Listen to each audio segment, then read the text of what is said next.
They say money changes people.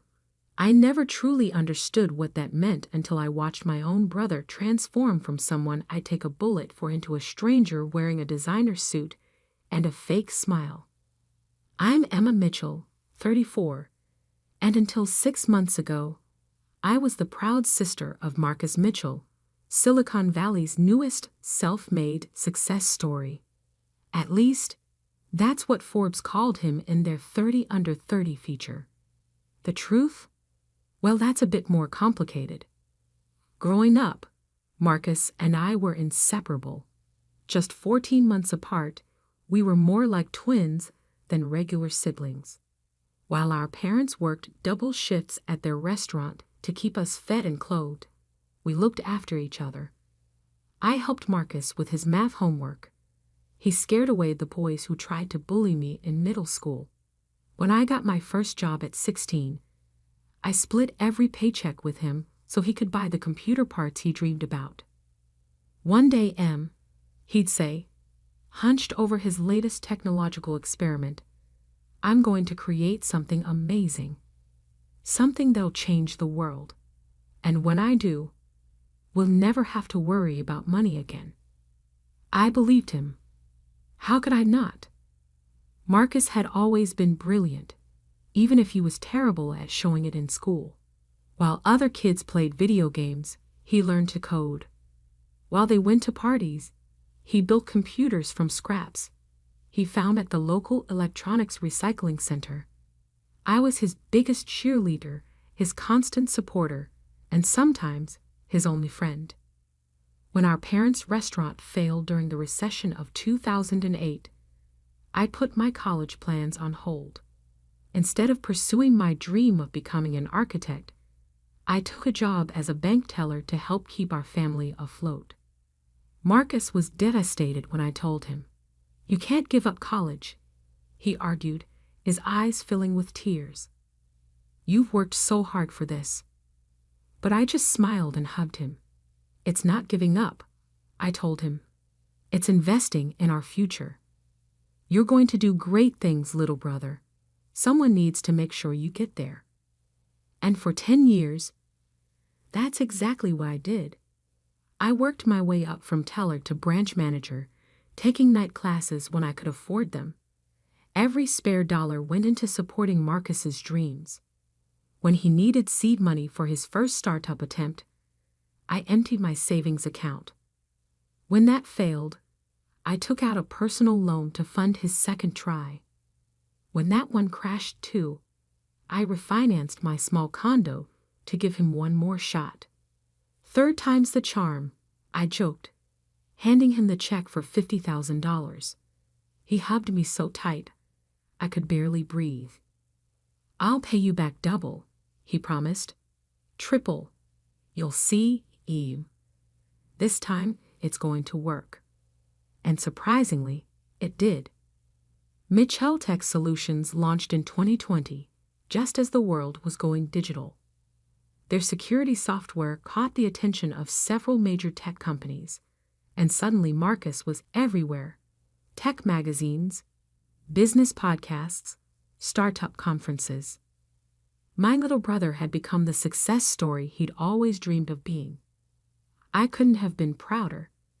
Even when he moved to a luxury apartment in San Francisco and started wearing suits that cost more than my monthly mortgage payment, I was just happy to see him living his dream.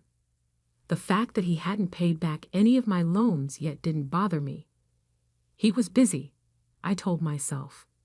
Building an empire takes time. Then came the announcement. Marcus was getting married to Victoria Blackwood, daughter of telecommunications mogul Robert Blackwood, the woman he'd met at some exclusive tech conference 3 months ago. The wedding would be at the Blackwood estate in the Hamptons, with a guest list that read like a who's who of Silicon Valley. "It's going to be perfect," Marcus told me over the phone, his voice distant and distracted. "Victoria's planned everything. Oh, and she needs another $50,000 for the flowers and the ice sculpture. Can you help out? Just one last time?" I was at the bank within the hour, taking out another loan against my condo. This was my brother's big day, his chance to truly become part of the elite circle he'd worked so hard to join. Of course, I would help. The wedding invitation arrived 2 weeks later, a gorgeous thing of handmade paper and gold leaf.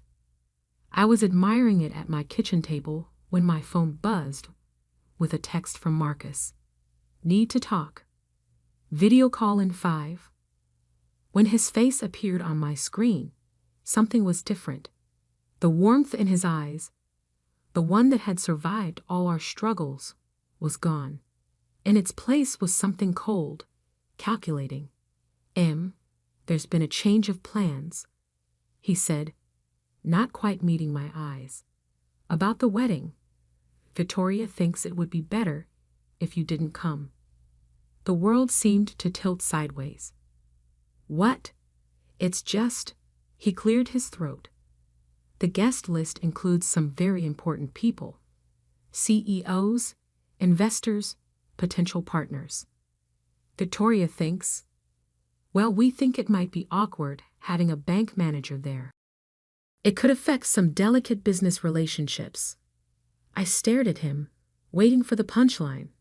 It didn't come. Marcus, I'm your sister. I've supported you through everything. I've given you every penny I had. And I appreciate that. He cut in, his voice taking on the smooth, practiced tone I'd heard him use in interviews. But this is about the future of Mitchell Tech. We're in talks with major investors. The Blackwoods have connections we can't afford to jeopardize. You understand, right? I didn't understand. Not at all. But as I opened my mouth to argue, to remind him of everything we'd been through together, a notification popped up on my laptop. Someone had just tried to access my work email, specifically the folder where I kept documentation of all my loans to Marcus. That's when I knew. This wasn't just about the wedding. This was about erasing the past, creating a new narrative where Marcus Mitchell was truly self-made, with no messy family ties to complicate his perfect success story. You're right, I heard myself say, my voice steady despite the tears burning behind my eyes. I understand completely. After hanging up, I sat in my kitchen for a long time, staring at the wedding invitation I could no longer use. Then I opened my laptop and started digging through years of financial records, emails, and text messages. If Marcus wanted to rewrite history, he should have remembered one thing. I'm the one who taught him to always keep receipts. What I found in the next few hours would change everything. But that night, I just sat there, watching the sun set through my kitchen window, mourning the loss of the brother I thought I knew. Little did I know, this was just the beginning. The real story, the one that would eventually attract the FBI's attention, was about to unfold in ways none of us could have predicted. The thing about working in banking for 15 years is that you develop an eye for patterns. Numbers tell stories if you know how to read them. And the story I uncovered in the week following Marcus's wedding invitation was one that made my blood run cold. It started with a simple review of the loans I'd given him. $50,000 for his first startup attempt in 2018. Another $50,000 for the second try in 2019. The $50,000 that supposedly launched Mitchell Tech in 2020. And now, the final $50,000 for his wedding to Victoria. $200,000 total, all meticulously documented in my personal records. But something wasn't adding up. I remembered Marcus's first failed startup attempt, a mobile payment app that never made it past the development stage. The second was a cryptocurrency trading platform that collapsed within months. Both failures were painful, but they seemed honest. Technical issues, market timing, the usual startup problems. The third attempt, Mitchell Tech Solutions, was different. It succeeded almost overnight. securing major contracts with tech giants within months of launch. The industry called it a miracle. Now I was starting to wonder if it was something else entirely. Just checking some historical records, I told my assistant at the bank when I requested access to all transaction records related to Marcus's business accounts. As his primary bank, we had handled most of Mitchell Tech's early financial operations before they moved to bigger institutions. What I found sent chills down my spine. The $50,000 I had given Marcus for Mitchell Tech had never been deposited into the company's account.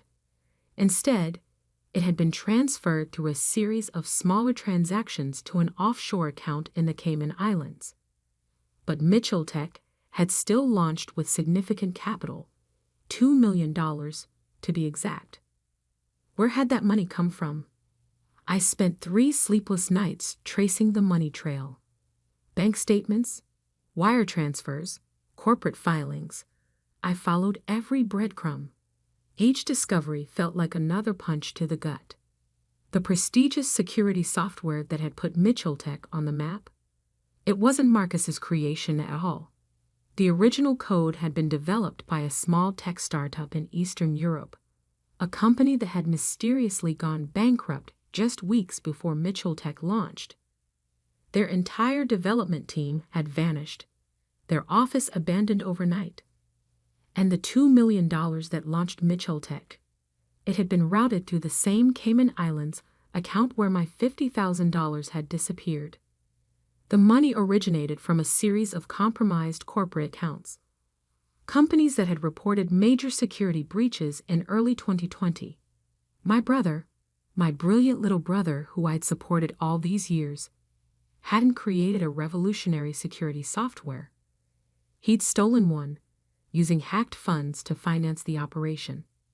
The evidence was there in the patterns of transactions, in the timestamps of code commits, in the suspicious coincidences that no one had bothered to investigate because everyone was too busy celebrating the next tech wonderkind. "Oh God, Marcus," I whispered to my empty apartment, staring at the wall of financial data I'd assembled. "What have you done?" But the real bombshell came when I dug deeper into Mitchell Tech's current operations. The security software they sold to major corporations had a hidden feature, a backdoor that allowed unauthorized access to client systems. Mitchell Tech wasn't just a fraud. It was potentially the largest corporate espionage operation I'd ever seen. My phone buzzed, another text from Marcus. "Hey, Em, about the wedding. Victoria's family is willing to compensate you for any inconvenience. Name your price." I looked at my laptop screen, at the evidence of years of fraud and theft. They thought they could buy my silence with money, the same way they thought they could erase my existence from Marcus's carefully crafted story. My hands shook as I typed out my reply. "No price needed. I understand completely." Then I turned back to my laptop and began organizing the evidence. Every transaction, every stolen line of code, every compromised client account. I documented it all. Years of banking experience helped me create an airtight paper trail, one that even the best lawyer's money could buy wouldn't be able to dispute. I also started receiving strange emails, thinly veiled threats from anonymous accounts, warning me to mind my own business and forget about the past. Someone had definitely noticed my digging. Time was running out. The wedding was in 3 days. The guest list included CEOs of companies that had been compromised by Mitchell Tech's backdoor, investors whose money had been used to launder the stolen funds, and tech journalists eager to celebrate another self-made success story. Perfect. I booked a flight to New York and packed my laptop. In my carry-on, I placed a USB drive containing every piece of evidence I'd gathered. A second copy was safely stored in an encrypted cloud account, set to automatically send to the FBI and SATC if anything happened to me. As I locked up my condo, Another text from Marcus arrived. You're making this harder than it needs to be. Just name your price. Everyone wins. I thought about the brother who used to share his dreams with me, who promised we'd change the world together. I thought about the man he'd become, willing to steal, lie, and threaten to maintain his facade of success. You're right, I texted back. Everyone will get exactly what they deserve. The next morning, I boarded a flight to New York. In 48 hours, I would crash my brother's $1 million wedding. But first, I had some visits to make. To the FBI field office in Manhattan, to the SEC's Enforcement Division, and to a few very interested journalists. Marcus had always said he wanted to make headlines. Well, I was about to help him do exactly that. As the plane took off, I closed my eyes and remembered something our parents used to say back in the restaurant. The truth, like cream, always rises to the top. It was time to let the truth rise. The Hampton estate where the wedding would take place was visible from the air as we descended into New York. A sprawling mansion by the ocean, its grounds transformed into a fairy tale venue for what the society pages were calling the tech wedding of the year. Little did they know, it was about to become famous for very different reasons. The morning of the wedding dawned bright and clear. From my hotel room in Southampton, I could see the steady stream of luxury cars heading toward the Blackwood estate. Caterers, florists, and event staff had been bustling since dawn, preparing for what People magazine had dubbed the tech industry's royal wedding. I took my time getting ready. The slate gray dress I'd chosen was expensive but understated, professional rather than celebratory. My laptop bag, containing everything needed to destroy my brother's carefully constructed world, felt heavy on my shoulder. "Mom, this is a private event," the security guard at the estate entrance said when I pulled up in my rental car. "I'll need to see your invitation." I smiled and handed him my business card instead. "I'm Emma Mitchell, sister of the groom. There's been a slight misunderstanding about my invitation. Why don't you call Marcus and let him know I'm here?" The guard looked uncertain, but I saw the moment he registered my last name. He stepped away to make a call, and I waited, watching more guests arrive in their designer outfits and luxury vehicles. 5 minutes later, Marcus appeared, looking immaculate in his custom tuxedo. But I could see the tension in his jaw, the barely controlled panic in his eyes. What are you doing here?" he hissed, pulling me aside. "We discussed this. You can't be here." "Actually," I said, keeping my voice level, "we need to talk. Now, before the ceremony." "There's nothing to talk about. I've offered to compensate you." "For what, Marcus? For the $200,000 in loans? For erasing me from your life? Or for using my banking credentials to help you launder stolen money?" The color drained from his face. Behind him, I could see Victoria approaching in a silk robe, her professional makeup only half complete. "Marcus, darling, is everything all right?" she called out. Then she saw me, and her perfectly shaped eyebrows drew together in annoyance. "What is she doing here?" "She was just leaving," Marcus said quickly, gripping my arm. "Weren't you, Em?" I pulled free of his grasp. "No, actually, I think I'll stay. I've brought a wedding gift that everyone needs to see." Victoria's face hardened. "Security," she called out. "I wouldn't do that," I said calmly, loud enough for nearby guests to hear. "Unless you want the FBI agents parked down the street to come in early. They're very interested in Mitchell Tech's operations, especially that back door in your security software. The one you've been using to steal corporate secrets from your clients." A small crowd had gathered now, drawn by the drama unfolding at the entrance. I could see Robert Blackwood, Victoria's father, pushing through the onlookers. "What's going on here?" he demanded. "Nothing," Marcus said quickly. "Just a family misunderstanding. And please, let's talk about this privately." I shook my head. No more private talks. No more secrets. I turned to address the growing crowd of guests. "Ladies and gentlemen, I apologize for interrupting the festivities. But there's something you need to know about the man you're here to celebrate." "Stop this," Marcus pleaded, reaching for me again. But I was already pulling out my laptop. "Your invitation said no gifts were necessary, but I brought one anyway. A presentation about how Mitchell Tech really started, about where that revolutionary security software really came from, about what it's been doing to your company's systems all this time." Robert Blackwood stepped forward, his face darkening. "What is she talking about, Marcus?" "She's lying," Victoria cut in. "She's just jealous of Marcus's success.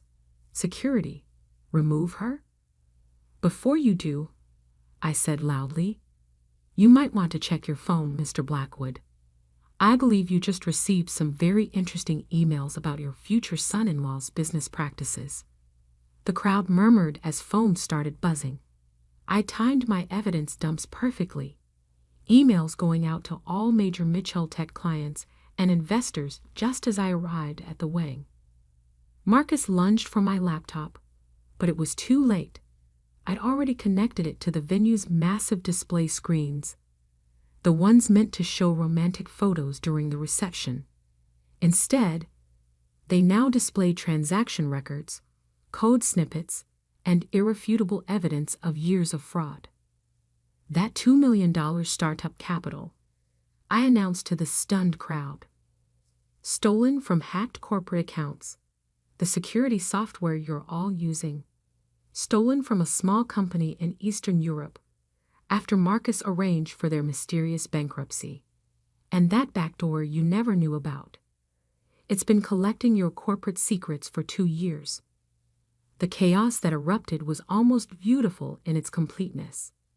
CEOs frantically calling their IT departments, investors shouting into phones, journalists who had come to cover a society wedding suddenly finding themselves with a much bigger story.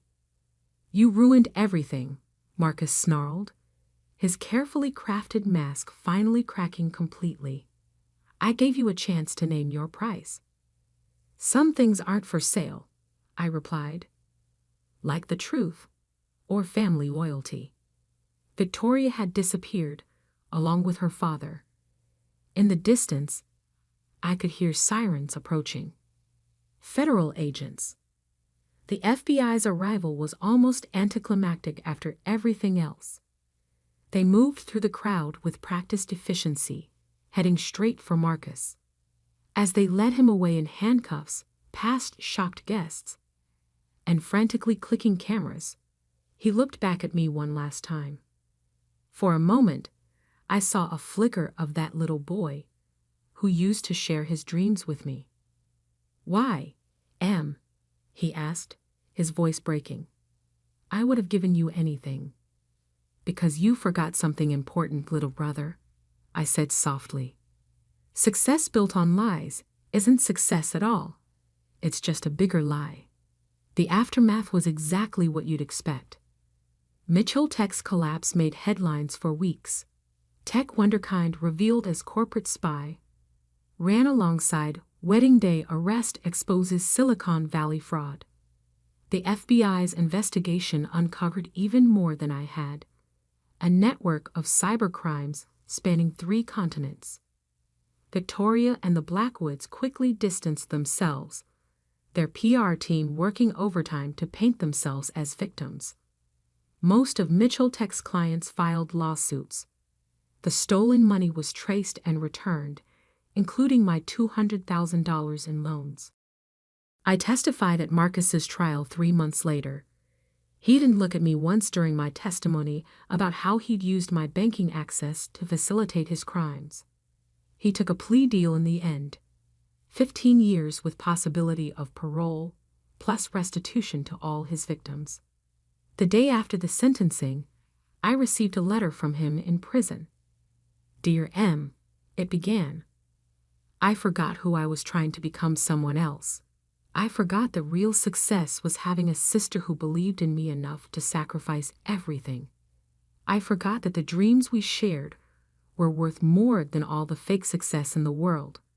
I know it's too late to fix what I broke, but I hope someday you can forgive me. Your brother, Marcus." I read the letter several times, tears blurring the words. Then I put it away in a drawer and went back to work. Not at the bank. I'd taken a new job, heading up fraud prevention for a major tech company. Turns out my experience with Mitchell Tech made me quite valuable in that field. Sometimes, late at night, I look at old photos of Marcus and me from before all this happened. I remember the brother who dreamed of changing the world, who just wanted to make something amazing. I wonder where that boy went wrong, and if he's still in there somewhere behind prison walls. But I don't regret what I did, because sometimes loving someone means holding them accountable. Sometimes the kindest thing you can do is let the truth come out, no matter how much it hurts.